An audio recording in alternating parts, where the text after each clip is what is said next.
Thank you for being here today. My name is Karen Teemer. I am IL specialist here at the Center for Independent Living of Northwest Florida. And today we're going to be doing a presentation on providing caregivers with support. But before we get started, I'm going to let Danny tell you a little bit more about the services that are provided here at the Center of Independent Living, and then I'll present our presenter for the day. Thank you, Karen. I just wanted to share a little bit of information with you and just general information about our services. But in case you don't already know, the Center for Independent Living was founded in 1980, and we are a 501c3 nonprofit. We are an organization run by and for people with disabilities.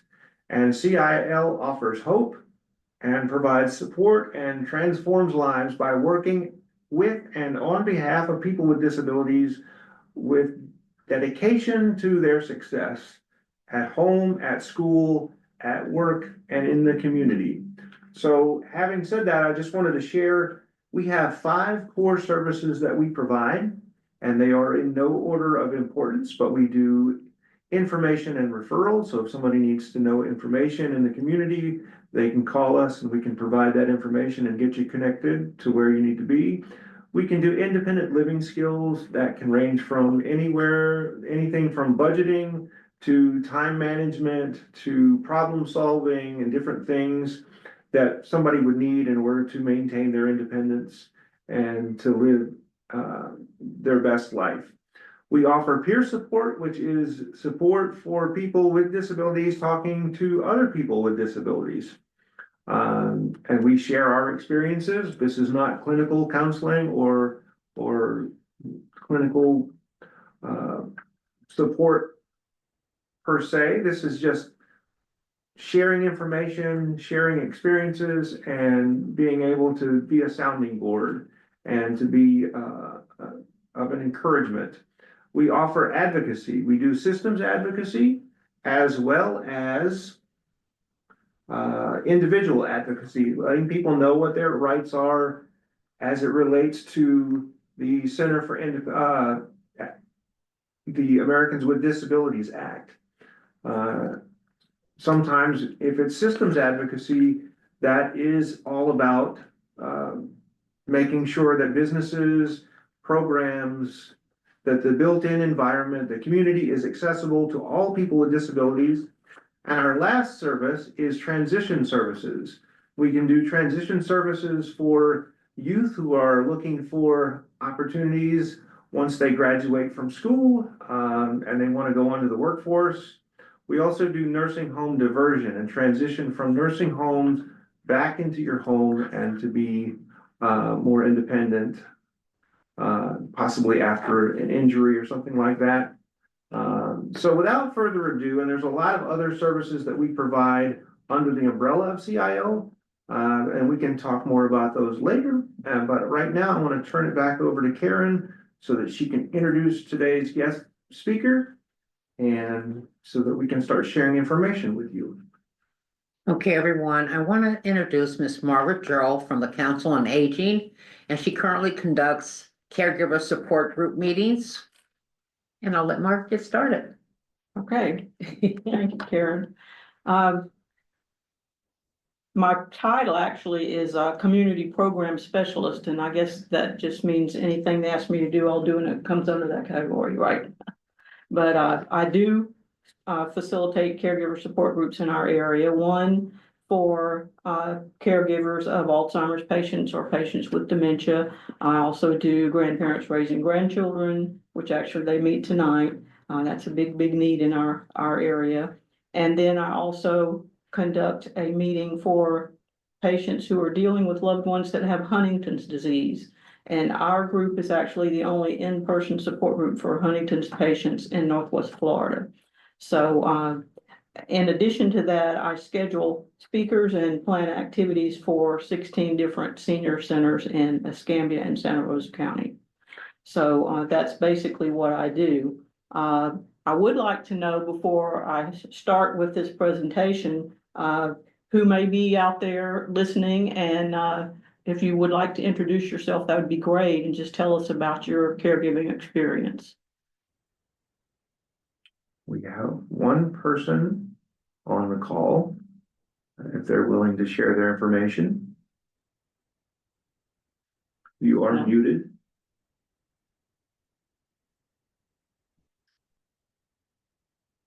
She's still there. She's not responding. Okay. Okay, well, we'll go ahead and, if there are any questions, please just stop me. If I'm saying anything that you think is clearly wrong, you can stop me there too and tell me that. But I was asked to talk about, care for the caregiver, specifically signs of caregiver stress and burnout and ways to alleviate those symptoms. In recent years, we have had, a term that has been linked to caregiver stress and burnout. And that term, if you've not heard it before, is compassion fatigue. That makes sense for it to be called that, because you're generally dealing with someone that you're related to, someone that you love, someone that you care for deeply, and it can affect you. It can affect you to take care of that person. So a few statistics that I came up with are that there are 105 million caregivers in the United States right now who are currently caregiving for someone who is ill or disabled or aging. So everybody in their lifetime will receive or give care. A quote that I like to share with people from Rosalind Carter, who was the founder of the Rosalind Carter Institute for Caregivers. If you didn't know that, that's a big thing. She always says there are four kinds of people in the world: those who have been caregivers, those who are caregivers, those who will be caregivers, and those who will need caregivers. So if you listen to that carefully, you'll know that every person sitting in here, every person in the world can benefit from the information that we give out to caregivers, because at some point in your lifetime, you will be either needing a caregiver or providing care. Okay, let's go and let's give a definition here of stress. By the dictionary, stress is the experience of a perceived threat, whether it's real or imagined, to one's well-being, resulting from a series of physiological responses. In other words, stress results from our body reacting to something that could or has endangered us or our loved one. So if we think of stress as being a bank account, distress or bad stress occurs when your energy expenses are more than your energy deposits. And that, again, kind of common sense makes sense for that. So basically, you can't pour from an empty cup. You have to take care of yourself first. So when we neglect our physical and mental health, we slowly lose the power to give. So another quote is, we need to learn how to cope better because the people we're taking care of, can't.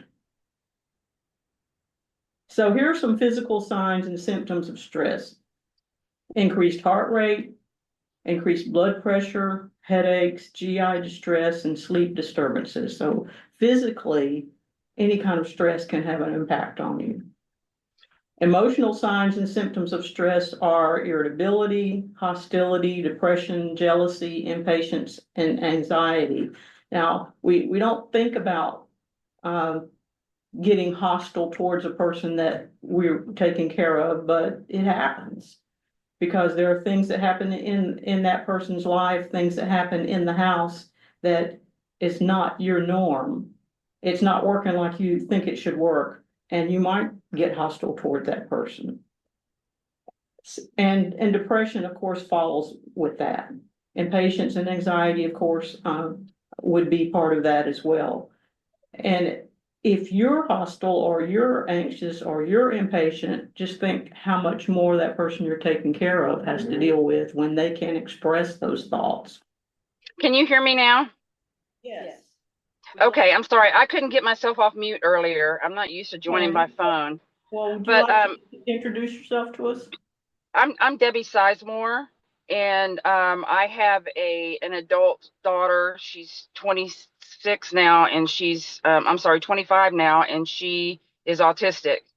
And I can relate to everything you're saying because I've experienced all of those feelings at one time or another, just because of the, and what you were just talking about is if I get anxious and I get stressed out, she picks up on those feelings and then she starts to act out. And so it's just like it snowballs and then everybody's stressed out. So, you're right about that. It's important to take breaks. Exactly. Not that I get to, but Well, yes, that's why we're here to talk about some things related to that. So we talked about the physical symptoms and emotional symptoms. Something you may not think about is a cognitive symptom of stress, and that is you begin to be forgetful and you begin to exercise errors in judgment that you might not have normally done because of the stress that you're dealing with the person that you're taking care of. So and when we say take care of yourself, we can't say that enough, because if you get physically ill or you get emotionally in a spot where you can't take care of her, then who's going to take care of her? that's So right. take care of yourself first. And behavioral signs and symptoms of stress. Now, some people may not deal with this at all, but other people who have some habits, some bad habits, perhaps of smoking or drug use or drinking, that might increase. Just to see if you can get a little break from what you're feeling. You're using some of these chemicals to kind of calm your feelings down a little bit. And of course, that's only going to make things worse. So we talked about all those symptoms. What can you do to handle the effects of those stress, that stress? And we've already mentioned some. You need to get adequate sleep. You need to get good nutrition. Normally they say whatever is good for your heart is going to be good for your brain. So in other words, you're supposed to eat healthy. You're supposed to eat lots of green vegetables, lots of fruits, stay very hydrated, and that will help you in the effects of stress. For me, it would also just make me feel better knowing that I was eating better. Okay. Exercise, and that's difficult to do if you're the sole caretaker of someone and you can't get away from them for any length of time and they can't exercise with you, then that's a problem. But exercise is very important. Practice relaxation. If none of those things are possible, you don't think any of those things are possible, then get professional help. It's okay to ask for professional help. And if you have a good primary care physician, they will lead you towards someone that can help you with those things. One of the big issues with a lot of caregivers is they're so much in control. They feel like they need to be in control that it's very, very hard to let things go. But that's one of the mantras that you should say over and over in your mind. I need to let some things go. In other words, you may not be able to do things the way that you always did them. You may not be able to clean the house as often as you would like to. That's okay. I know that's right. That's right. You may not be able to do the dishes after every meal when right when you're done. And that's okay. It's okay to let some things go. Just the stress in your own mind, what you're doing to yourself with that stress is not necessary. You just need to let some things go. Okay, and then resiliency, and we talked about some of this stuff before. You have to give yourself permission to rest. Give yourself permission to spend time alone or with a friend, or one of the big things that lots of caregivers have trouble with is you have to allow other people to help. Hopefully it would be friends or family, your church, some part of the faith community, or if none of those are in your realm, then look out to community agencies, which is what you're doing today, looking out for some help. One of the things that people are scared of in the community is the word respite. I mean, not respite, but hospice, the word hospice. And hospice is really not what it used to be. There's palliative care now where they can come in and help you take care of someone, but it doesn't necessarily mean that death is imminent with that person. So it's more eyeballs on the situation is what it is. So don't be afraid to have hospice come in and evaluate your situation, just to give you someone else there in the house. Home health care, of course, a primary care physician would have to refer for home health care. Do you have any home health care for your daughter at this point? I do not. No, she actually goes to a program. I work full time too, so but she goes to a program during the day.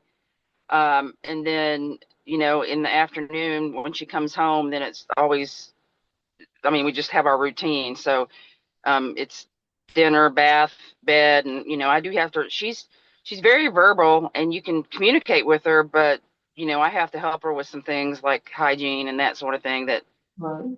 that just, it's just, we made a joke because, somebody said something about, we were talking about shaving legs, and I said, if I can't shave my own legs, I'm probably not going to shave hers either. So anyway, it was just a joke we were making, but that's the level of care I have to, I can't hand her a razor to shave her own legs or shave her own arms, or, and I have to supervise her when she bathes. I have to wash her hair and all that stuff that she can't do by herself. How many days a week is she in the program? 5. Oh, so 5 days a week. So your work is your respite. Yeah, pretty At much. this point, yes, unless you're doing something like we're doing, and then that's an additional stress. Yeah. But, But yeah, my work is, somewhat respite, but that can be stressful too. oh, So, yes, you know, absolutely. So, and of course, one of the other things is support groups, which, you obviously have taken advantage of today. Um, I, a lot of people, for whatever reason, see a support group, and I've heard caregivers say this, as people sitting around the table complaining about what they're doing. Well, that's not how you should see a support group. There's so many people that are isolated because they won't come into a room and hear people say similar things that they're going through. And right, so many people say, well, it just makes me feel better to know that I'm not alone. right. And so support groups are very important, whether they're in person or online. And then therapist, we said this before, if you really are not dealing well with it, don't be afraid to ask your primary care physician for a referral to some sort of therapist. Right. And that's okay. I mean, it's all right to get somebody's help with working through those things.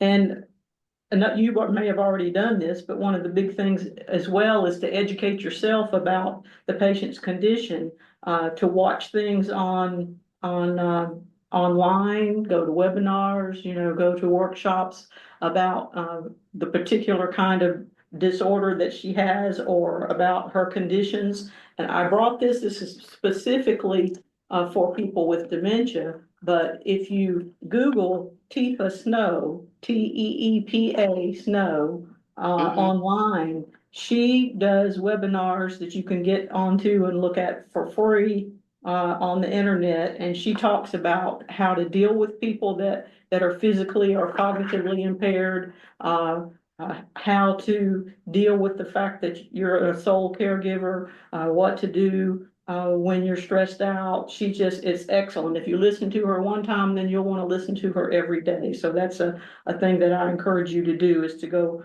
online and look up Teepa Snow. Teepa, .com. say that again. Teepa, It's Teepa Snow, Teepa. TEEPA Snow.com. Okay. Okay. All right, and take a look at that. Okay, and one of the other things that is linked to that is here locally is the Memory Disorder Clinic, and your daughter obviously doesn't have cognitive issues at this point, does she? No. Mm-mm. Okay, all right, but for people that do take care of folks with cognitive disorders, the Memory Disorder Clinic is an excellent resource for that. Focus on the positive always. Try to keep your sense of humor. Try to find activities, and you may already do this, that you can do together. Look at family photos. Listening to music is always very calming. If she likes music or into music, if she's able to get around, take walks, do gardening, find things that she enjoys and join her in that activity. That kind of focus on positive things. And then the last thing on this list that I've got is, again, to say, take care of yourself. And one of the things that Teepa Snow emphasizes is we need to shift our focus to be a care partner rather than a caregiver. If you call yourself a caregiver, then all you're doing is giving from within yourself. If you're a care partner, you're letting that person you're taking care of join you in this process. And they're still a person, they're still, they still deserve to be treated like a person, like you wanted to be treated like a person. So Right. have them join you in the things that, like you said, she asked you to help with the shaving of legs, although maybe that would not be your thing. At least she's helping you. That's your partner, so you can figure out how you can work that out with her. Right. So being a care partner rather than being a caregiver. And like I said, a lot of these things that we talked about, that I talk about, are specifically designed for people that have dementia. But you can relate a lot of them to what you're thinking of and what you're talking about too. The Center for Independent Living, for one thing, is a great resource for you. Even if you were to call what is called the Elder Helpline, they are not only just an elder helpline, but a disability resource center as well. If you've never called them, then you might want to think about calling them and asking them what they could do to help you regarding respite or care in the home or companionship or whatever it is that you need for your daughter, because they do deal with people with disabilities as well. Right. And I don't know if you know about them or not, I but do. you do know about them, okay? Mhm. And what I tell people is, they get that elder helpline mixed up with the Council on Aging, but we're two different entities, actually.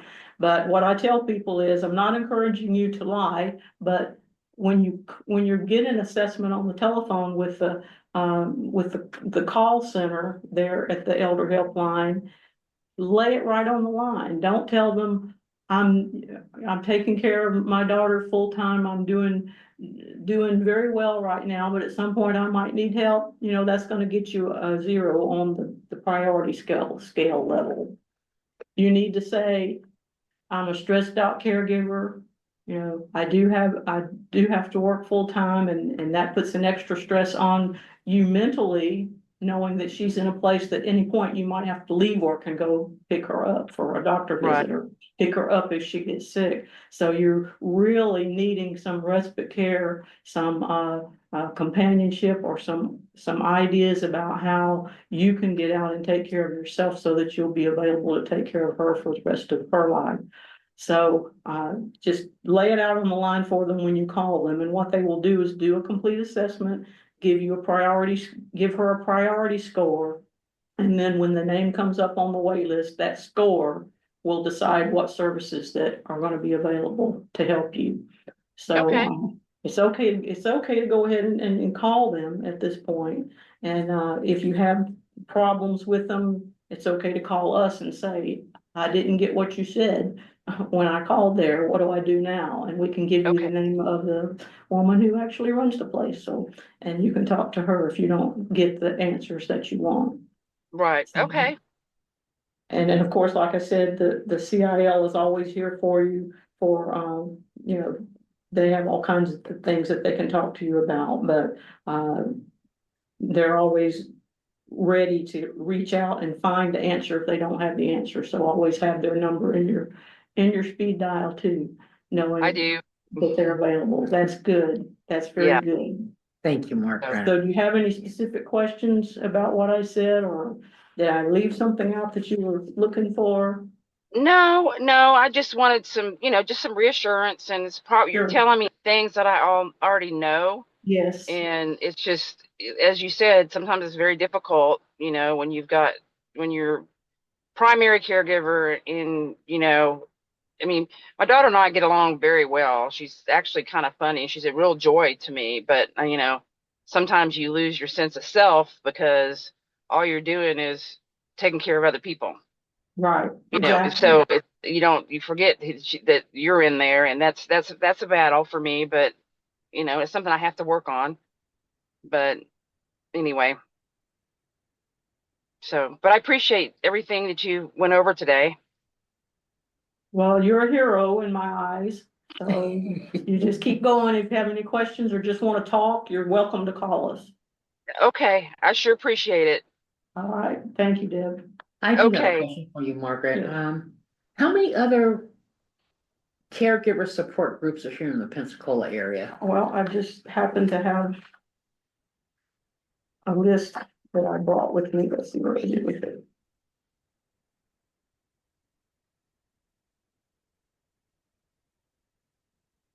Appreciate that. Thank you. All And- kinds of support. No, I know you handle support group meetings. Right. How This often is- monthly do you have This is those? our list. So that tells you the support Okay. groups that I deal with. Two of them are once a month, and then one of them is every other month, and then the one that Jessica does, when roles are reversed, she does that out of the Oshner Clinic now. That's because Jessica, okay. She works for the Oshner Clinic now, so she does that. But our new director of our adult daycare program is gonna start another support group there on site at the retreat. So that if people want to come, family members want to come who have their loved ones there at the retreat, then the loved one can stay there and be taken care of at the retreat while they're meeting in their support group. So she's gonna start that in the next few months. Wow. Now, your support groups are held in person, but Yes. do they also attend by Zoom as well? They can call in or, they can contact us by Zoom if they choose, but some of them call in, but most of them do it because they want to be in person. They want to come in person. Our Huntington's disease support group, we have people driving from Defuniak Springs. We have one lady driving from Biloxi, Mississippi to the meeting. Wow. Wow. Just because she likes that fellowship with those people that are dealing with situations. Two of them are dealing with their younger sons who have Huntington's disease. And then the rest of them are dealing with themselves or their husband or wife that has Huntington's disease. So that's a very important ministry in our area. And like I said, it's the only in-person support group for Huntington's families in Northwest Florida. And I know CIL also has a support group, and we're cross disability, so our support group is for people with disabilities, but we also include caregivers, so we have a little mix of both. It's not a very big group, so we have plenty of room. So if you know somebody that needs that support, we meet twice a month. Okay, if you want, I think you see Sharon, Sharon Oaks, don't you? If it's just a little locators, her name. Sharon Oaks here. Yes, if you call her, she will add, Oh, Sharon. yes, she will add your group to that list. So if you want to call her and just tell her when your group meets and I sure the will. contact information, she will add that to that list. And if you call us or get in touch with us, we can also provide you with that information as well. And I know sometimes on a Zoom call or a webinar, things are happening and we're getting a lot of information. Sometimes we think of great questions or things after the fact. Right. So if you want to contact us at info@CILNWF.org, we can put you in touch with the people that you need to be in touch with to get the information that you need and pass along those questions or whatever, so.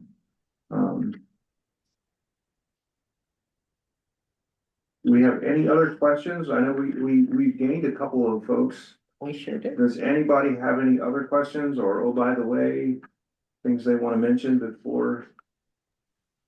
Well, I think more so for me, and my sister and I are doing shared caregiving for my mother, but up until right now, I've been the primary caregiver, and I tell myself, Heidi, you should be able to handle this. Why can't you manage life and mom and not get irritated with her when I know rationally she's a stroke survivor, and it's just a lot to try and manage life and give her the best care.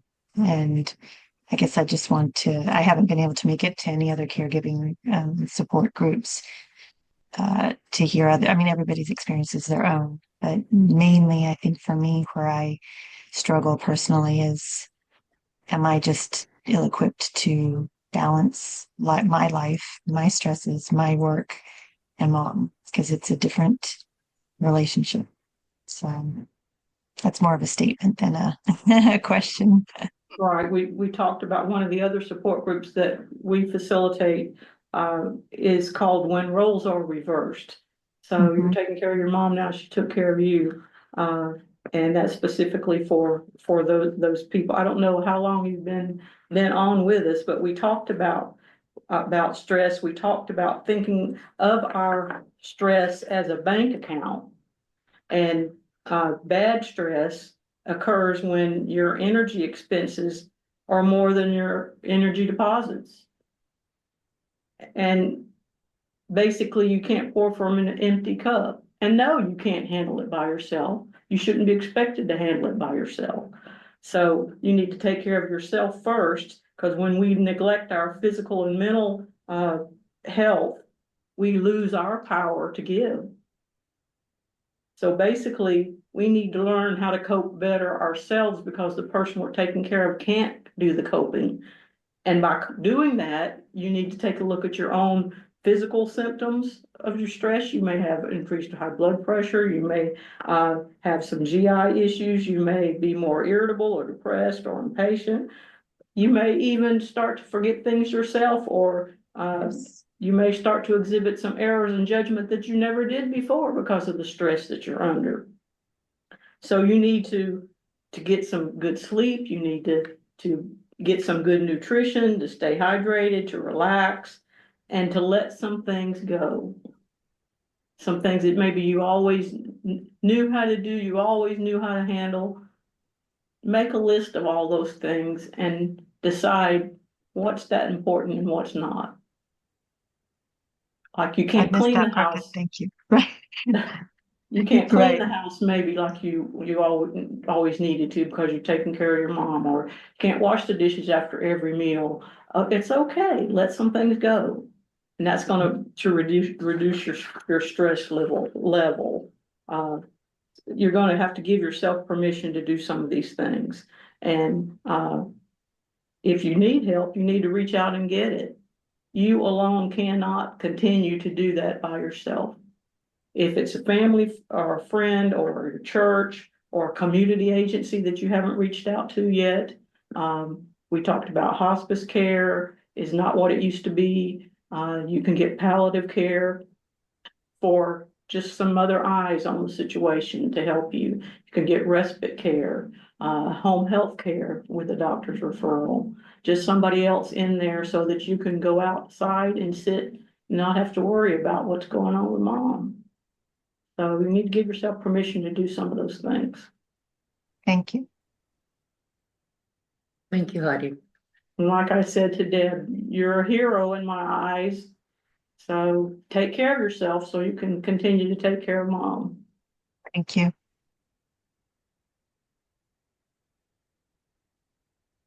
Do we have any more questions?